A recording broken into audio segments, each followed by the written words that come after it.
My father was the late Ambassador Isa Wali, who died in 1967. My mother is Hajia Zainab Dasuki. After my father's death, my mother married the former Sultan of Sokoto, Ibrahim Dasuki in 1969. Early childhood and educational background. I was born in Kaduna. I traveled to a lot as a child. I spent some of my early years in Washington, D.C., because my father was the head of the Nigerian desk at that time in Washington. We returned to Nigeria in the early 1960s. I started my education at Corona Creek, Ikoyi. After that, I proceeded to Corona School, Ikoyi for a few years. When my father was appointed as an ambassador, I had to go to a boarding school in Kaduna called the Kaduna Capital School. I was only 7, but I had a wonderful time there because it was in the early 60s when Nigeria just got her independence from Britain. There were more British children than children in the school. The teaching and pastoral staff was also mostly British. I was in Kaduna Capital School until 1969, after which I came to Queen's College, Lagos for my secondary education. I spent 4.5 years at Queen's College. They changed the school calendar while we were there, so we lost about 6 months.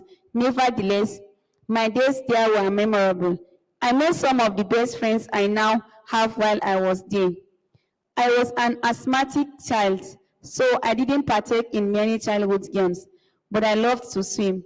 I still love swimming, and I actually participated in some swimming competitions for Queen's College, Ahmadu Bello University, and North Central State in those days. Now I just swim for leisure. After my West African School Certificate examination, I got admission to stay in Queen's College for Higher School Certificate and Ahmadu Bello University. ABU then had what they call School of Basic Studies, which usually started in summer. I tried both.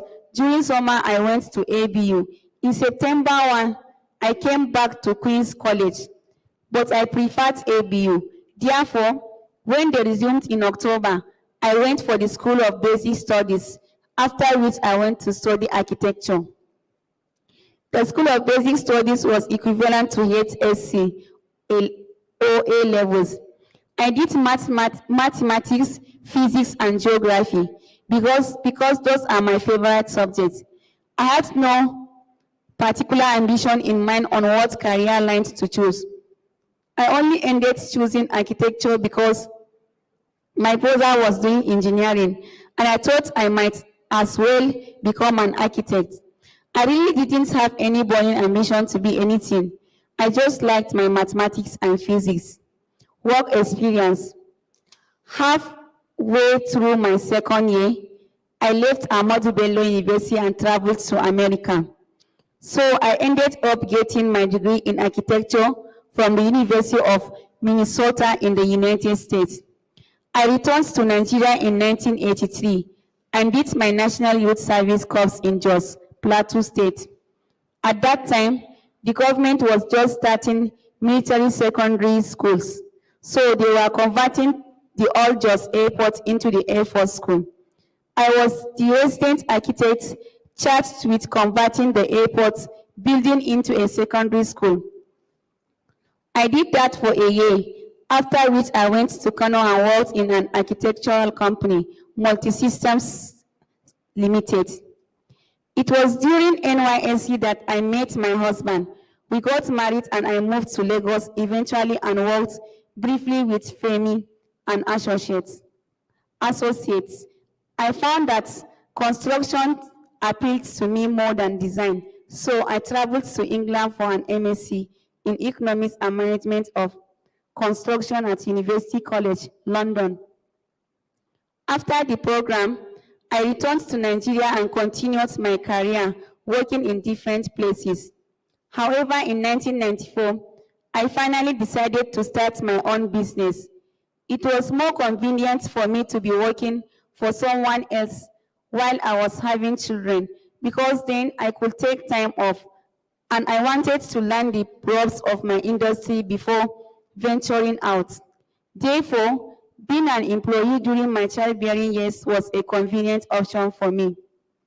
The entrepreneur emerges. I am a mother of 3 boys.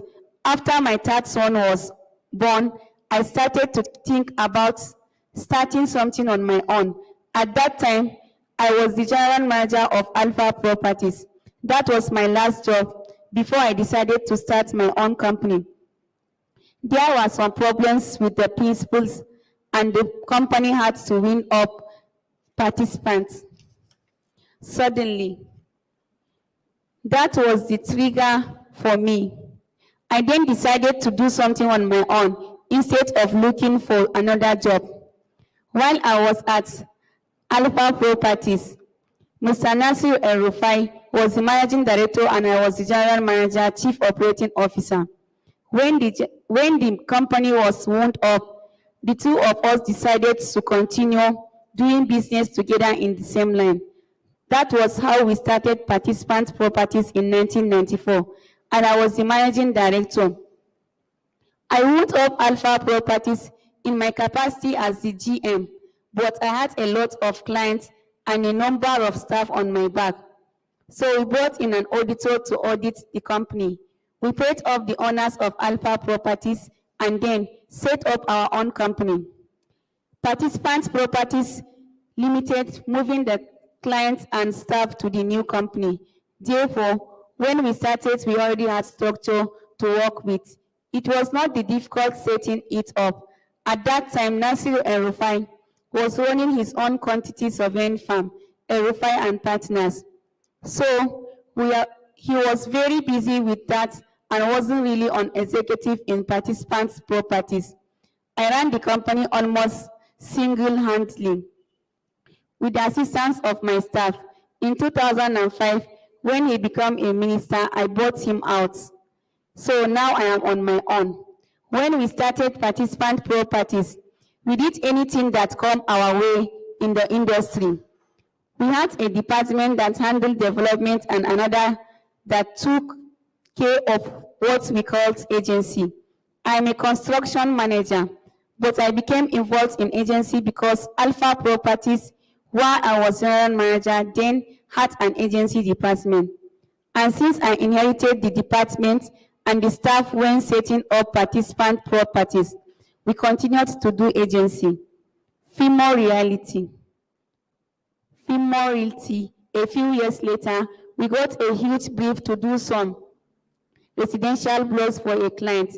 After we finished, he also invited us to manage them. Gradually, our residential management portfolio grew so big and created some conflicts that we decided to take that department out and make it a new company. That was how Female Realty came into being. Female Realty is a company that specializes in company property, management, and agency. We sell and lease property, but most of all, we manage properties, talents, and facilities. Participant Properties still exists, but now it does only property development, including creating stock for Female Realty to manage, while Female Realty manages apartments that belong to third parties, including Participants Properties. Facing challenges. Challenges has been many and on different levels. I think the biggest challenge I have is the environment in which I operate. You are always trying to manage facilities that are taken for granted in other societies. Facilities like power, security, communication, among others, are the main issues. The second challenge I have is staff. The quality of education today is not as good as it was when we went to school. Therefore, you constantly have to train your staff. They come in with CVs saying they studied something, but the truth is that they probably studied by memorizing the information. it is very difficult for them to translate what they have learned into practical experience. So there is a challenge always trying to meet standards. Managing my family and my business is also a challenge for me. I regard both as a priorities. Neither is more important than the other. I make it very clear to my children. I'm a single parent now, that I loved them. But I won't able to love them as I would want to love them if I don't work. So that is also a challenge, trying to balance meeting my family needs with my business needs. But God has been good. I'm a very lucky person. Everything has always worked out well for me. Managing challenges. Fortunately, my children went to boarding schools abroad. At the time the business was growing and the family circumstances changed. Therefore, I organized my time according to their holidays. Before their vacation, I am 100% focused on my work. But when they are on holiday, I am focused on them. And every 6 weeks, because they had half terms, I will leave what I was doing and travel to spend time with them. Now, they are all grown up. One of them has graduated, and the two are in university. So my time is much more flexible, and I devote more time to my work. Business is all year round, but I have specific times for my kids. Therefore, it is easy for me to allocate my time appropriately. I always ensure that when my children are at home, I am totally available for them.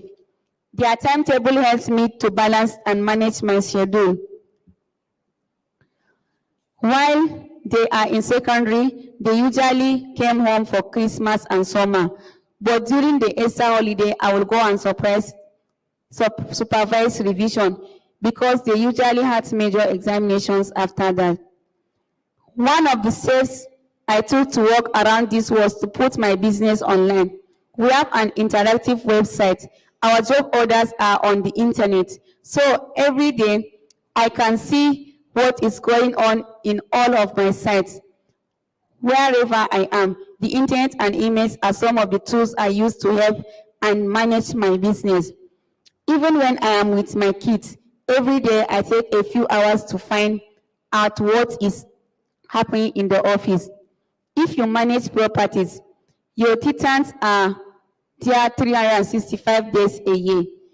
You can't tell them, please go back to your countries while I go to my children. Therefore, I hand over the running of the office to my staff when I am with my children. But I still monitor what is going on even when I am not there. And if there is a need for me to intervene, I will. I believe there is no magic and that is going to give you anything you want. Business is all about constantly meeting your challenges. In order for you to overcome any challenge, you need to identify what the challenges are. Accept that they are real. Don't try to run away from them, and then meet them head on. We are constantly upgrading our staff right now. I am happy with the crop of staff I have. Of course, there are a few weak links, but we are still working at them. We have the problem of after training our staff, they get approached by other firms. Therefore, there is a lot of turnover, but I guess it was what makes the world go round. If everything was a hunky-dory, we will have no work to do. What will we do? That is what my job is, meeting the challenges of environment. If the environment works, then I will have no work to do. The sports and the home. I think the role of a sports is very important in achieving an entrepreneurial vision. If you are not married at all, this is not an issue. But if you are married, you definitely need your spouse buy-in. Because when you are an entrepreneur, you work 24 hours a day. Even when you come home, you are thinking. You cannot go on holiday at will because the business won't close down while you are away. So you have to create systems that are going to manage home. These systems include a supportive spouse who accepts the support and supports you in what you are doing. Someone who understands that sometimes you may have to spend longer hours at work. I was very lucky that my husband was supportive and understanding in that regard. In addition, you need to have reliable domestic staff, drivers and nannies. However, you have to be careful how much you delegate to nannies and must be careful the house helps you employ do not replace you. They are only there to help you get your job done. They can never replace you, otherwise you will be losing out by giving one up for the other. I don't have the support of your spouse. If you don't have the support of your spouse, then the project will be very difficult. I don't think the entrepreneurial journey is worth embarking on it if you have not crossed that barrier. I am not saying don't be an entrepreneur at all, but if you decide to be an entrepreneur, make sure you have carried your spouse along in what you are planning to do first. In most cases, you will discover that if this is done, spouses are usually supportive. It is very unusual for a spouse not to encourage the other. If you decide to do without them, that is when they get a bit problematic. But when you let them in from the beginning, you will see that your spouse will always support you when you share your experiences with him or her. This is extremely important because that is your life, and you can't deny that you are married or mother just because you want to be an entrepreneur. Other commitments. I serve on a number of boards like BGN and Investment Bank. I am also on the advisory board of the Women Investment Fund, sponsored by Chapel Hill, Denham. I sit on a few other boards as well. I have attended quite a number of business courses and seminars. In 2006, I was invited by Harvard Business School for their African Business Conference. Most of the conferences or seminars I get invited to usually have to do with either real estate or women issues. I tend to tick off a lot of boxes for people. I get interviewed or invited to events a lot as I would have killed my bat with just one stone. Firstly, I am a woman. Secondly, I am in real estate. And thirdly, because I am from the northern part of Nigeria, there are very few female real estate practitioners from the north working in Lagos. Most of my colleagues lived and worked up north and are not as visible here. Therefore, if there is a conference for real estate, practitioners and organizers will say, let's invite Hajia because she is a woman. If it is a women's conference, it will be, let's invite Hajia because she is in the real estate. In other scenarios, it could be everybody here is a Southerner. Let's invite her because she's Hausa. This gives me a lot of visibility. It's all good though, as I like to share my experiences. My business models. It is not easy for me to name business models. I admire different people for different reasons. Richard Branson, because of his daring and vision, he is a quintessential entrepreneur. I admire Ngozi Okonjo-Iweala for how well she was done for herself. The barriers she has broken. I like talking with her and she is very smart. And each time I learn something new. I also admire my former partner, Nasiru El-Rufai, because he's very smart. I like smart people. I always like people who tax my brain. I am always amazed at how much information he has at the tip of the fingers. I do not know anybody that works so hard at everything that is to interest to him. I like people who can arise above themselves. People like Nelson Mandela, Mahatma Gandhi, people who went through personal experiences and didn't allow their experiences to edge them out of the larger picture, but used their experiences to change the larger picture. Another person that I admire greatly is Benazir Bhutto. She was another person who rose above her experiences. She was a woman in a Muslim country who ended up becoming a prime minister 2 times. I like good business practice. I enjoy people who do things properly. I also like people who are confident. I like people who have ideas, who have courage and take risks. I like people who think things through. I could go on and on, and if I have to give names, one tends to get into trouble doing that. It is better to just cite the attributes I admire and constantly aspire to. Values. I think the most fundamental thing is honesty to oneself, to do the right thing at all times.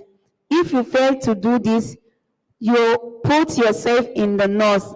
Honesty should be placed above money, because money will be spent, but your actions and conscience remain with you forever. So, if satisfying your conscience means that you are going to lose money, so be it. Even if you make money, you will spend it and then you will have lost it. Of course, we need to make money. That's why one goes into business. Without money, one cannot function. We need money to buy food and clothes, get shelter, and buy our bills. That is a reality. But you have to do the right thing to make money. And you have to make money doing the right thing. And you will find that if you make money honestly, it will always meet your needs. You will manage with one car, if that is what you can afford. Once you make more money, you will find that you probably need 2 and so on. What I mean is that if we are realistic as to our real needs, we will find that we can afford them on what we make honestly. A lot of our so-called needs are just vanity. What should be your point of departure is asking yourself, is this the right thing to do? I think that takes you a long way. Even if it is not the way things are done in business, you need to look at how it affects others and what effect it will have, and always do the right thing. I am a firm believer in consequences. No matter how long it takes, our actions will also catch up with us, whether good or bad.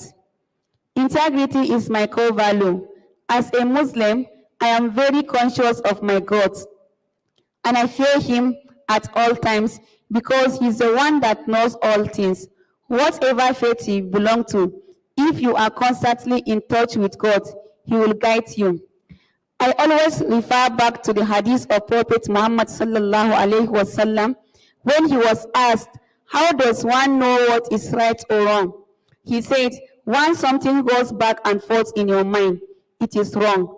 You just have to be convinced of what you are doing. Once you say, should I, shouldn't I, drop it. Sometimes there are integrity issues in the industry, especially in the areas of pricing and sharing agency. For we get cases, for instance, in property sales, where an agent will say, I have a property to sell. It's selling for 20 million naira, but you can sell it for 25 million naira, while you and I share the extra 5 million naira.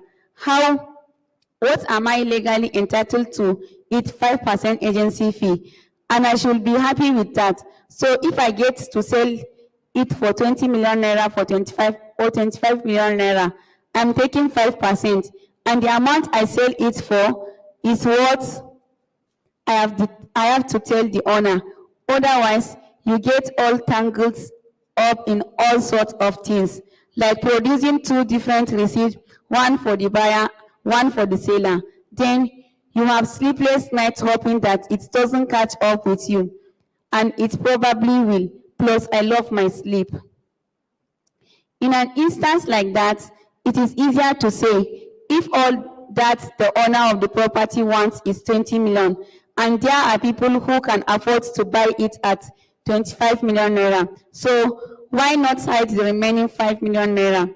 The best you can do in that kind of situation is to go to the owner and say, since all you want for the property is 20 million naira, if I am able to sell for more than that, can I keep the balance?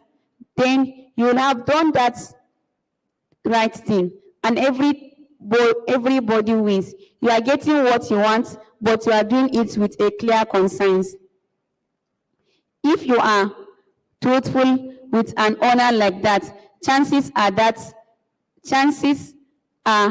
he will say yes, because he may be shocked at your honesty. However, some may say, no, if you can get 25 million naira for the property, I want it, then you have no choice but go and do what he wants, because the property belongs to him, and the 5% you make will be much more valuable than the illegitimate balance. Remember, you cannot buy sleep. Don't make any decision when the decision is rightfully somebody else. Expose yourself to that decision. That way you can go to sleep. And how much money does one need? The only answer to that has to be the money you make legitimately. Exit strategy, winding down strategy. I have done this thing for so long. I am bored. I also feel I have maxed up. I am beginning to really feel the need to wind down. For one, it's getting harder and harder to get out of bed in the mornings. We have just employed a British man, Phil MC Gratz, as our Chief Operating Officer, and I will slowly hand over to him. I know I will always come to work every day, but he is taking over the operations of the office. I will just drive the business and take strategy decisions. I could never handle having nothing to do because my work is my passion. I love what I do. And being a single woman with my children abroad, I literally wake up every morning just to come to the office, and I go home at night only to go to bed. I can be in the office until 1 a.m. if I want to, because I love my work. But I also know that I have maxed out and would rather be 10% of something than 100% of nothing. So I am at a stage now where I want people with fresh ideas, people who know better than I do, to come on board so that the company outlives me. Phil is one such person that wants to actually invest and make a home in Nigeria. Unfortunately, none of my children has any interest in what I do. So my final exit strategy is probably debt. None of them has any interest whatsoever in real estate. Maybe the staff may take over from me, but what I would really like is for the business to outlive me. So I can't really say I have a defined exit strategy. I have a winding down and a letting go strategy. I like my office. Forget the work. I love looking out the window and watching life go by. I don't think I will ever go permanently, but I could end up pursuing some personal interests outside participant properties or film royalty. I have many ideas in my head. I want to free myself up to do some things, other things. For instance, I would like to set up an association of property managers so that our practices can be standardized. I want to do some projects on women entrepreneurship. I would also like to do some things in Kano. My father was renowned in his lifetime for being an advocate for women. He has a great reputation in the north. My father is dead now, but my sister and I would like to immortalize him and create a foundation in his honor. My work and clients are here in Lagos. My children are also from Lagos because I was married to a Lagosian. So even though I live in Lagos, Kano is home. So my children and my work are the reasons I am still in Lagos. I have to go back to Kano, not to live there, but to contribute something there. As time goes on, Phil will take full charge of affairs here in the office. Other staff members will grow, and the business will start having a life of its own and without me. Then I'll free myself to go and do some other things. My background and my business. My upbringing influenced who I am today. I was raised to have a non-conformist mindset. My parents were very open-minded and encouraged all of us to reach our full potential. I can be very ambitious. I don't feel inferior to anyone or superior to anyone. I have my own space and my own place, and I do the best I can do. I was brought up to be single-minded. I have come this far, not because I'm a woman, architect or northerner. Rather, I believe I have always been a blessed child, and for this, I am constantly grateful to Allah subhanahu wa ta'ala. My father gave my mother a free hand to become all that she wanted to be. She is on record as the first woman in northern Nigeria to own a driver license in the 50s. That freedom was communicated to us, her children. I also attribute a good deal of my value formation to the nurturing of my stepfather. The former Sultan is a caring and father, but he nurtured us in a disciplined manner, always very conscious of who we are and what society expects us. The girl entrepreneurs. The woman entrepreneurs, I say, go for it. Entrepreneur is not magic or rocket science. It might seem difficult, and you may get some knocks along the way, but see them for what they are and meet them head on. Being a woman is already an advantage in business. We are just better equipped for it. At the end, I really don't want to remember for anything in particular, except for what I am. But I hope I will be remembered for something good. And I hope I will have made an indelible impact on the property management industry. I also hope I will leave behind a name that my children will be proud of. Flock Coker. Name, Folake Coker. Business, Tiffany Amber. Post, Managing Director, Industry, Fashion. Family background, childhood and education. I'm a mother of 3, babies being a fashion designer. I came from a family of 9 girls and 2 boys. I schooled in Nigeria, Switzerland and the United Kingdom, and later settled in Lagos, where I started my own business. Even with my privileged background, there was also a lot of discipline which taught us the values of life and not equated happiness with money. From a very young age, my parents taught us the importance of working hard. I remember growing up, I told my parents that I wanted to be a singer, much to my father's dismay. However, I guess through fashion designing, I have been able to live that dream because the artist, the businesswoman, and the singer still exists. Everything has been able to come alive. I am a qualified lawyer with a master's degree in petroleum law. However, growing up with either sisters, mostly older, it was difficult not to have a passion for fashion. Also, while I was in boarding school, there were 120 girls from 36 different nationalities. And I remember being very fascinated by their different cultures and national costumes.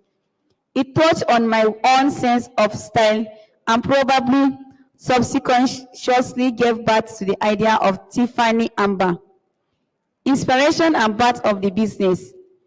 I launched Tiffany Amber on November 28, 1998. Without a vision through, I thought I was only doing it to while away time while I prepared myself to become a successful lawyer. By the time I had my first fashion show and sold my first collection, it clicked to me that I could make a career in the fashion industry. We produced 360 tonics and sold out in 5 days, but then I had no formal knowledge in the fashion, and it did not help much that there was no blueprint to follow because it was the first ready to real level in Nigeria, so I had to make up the rules as I went along. I can recall an era when wearing made in Nigeria. Clothing was frowned upon and not cool, and when you did wear it, it was likely traditional and sewn by a tailor. So, acceptance of this new label was the validation I needed to proceed with this as a business. Within a year of launching, the label my vision became clear to me, which was to create a luxury brand that was accessible, an African brand with global inspiration, and also a brand that will also be socially responsible. It was important to me that others followed this path and started their own ready-to-wear labels for this dream to become a reality. The more Nigerian brands there were, the greater the demand will be. I opened up to newcomers in the industry, either by mentorship or by simply encouraging them by virtue of my own accomplishments. Challenges encountered. In the course of setting up, I didn't really face many challenges because the company made a lot of money from the start and it was plugged back into the company. For years, I managed every aspect of the business myself, which was okay at the beginning when the business was very small. Over time, I watched my business slowly collapse. Creatively, I was burnt out. Accounting-wise, the numbers did not add up. What started off as a very profitable business became a loss-making business. To cut a long story short, I watched the roof cave in on me, but grit, passion, and not taking no for an answer for who was saying no kept me ongoing. At this point, it is important to state that this process was a lot harder for me because Tiffany Amber was the first read-to-wear label in Nigeria. So there was no blueprint for me to follow. I made up the rules as I went along, which is probably why many established Nigerian designers have said Tiffany Amber paved the way for them. In view of what was happening in the business, I started speaking to many successful people, not necessarily creative but entrepreneurs who were successful in their chosen field. I was seeking to discover where I went wrong. One day, Mrs. Ibukom simply explained to me that my business had grown, but I hadn't. That was when I realized I had to put a team together to save the business. Today, I have a team of 20, 60 and growing. We have 4 stand-alone stores and 8 concessions. Our collections have been shown on every major runway in the world. We have been globally recognized by the world's most reputable press. Within the next 1 year, we will officially launch the first stand store, a diffusion line by Tiffany, with the aim of opening 10 stores across Nigeria within the 2 years.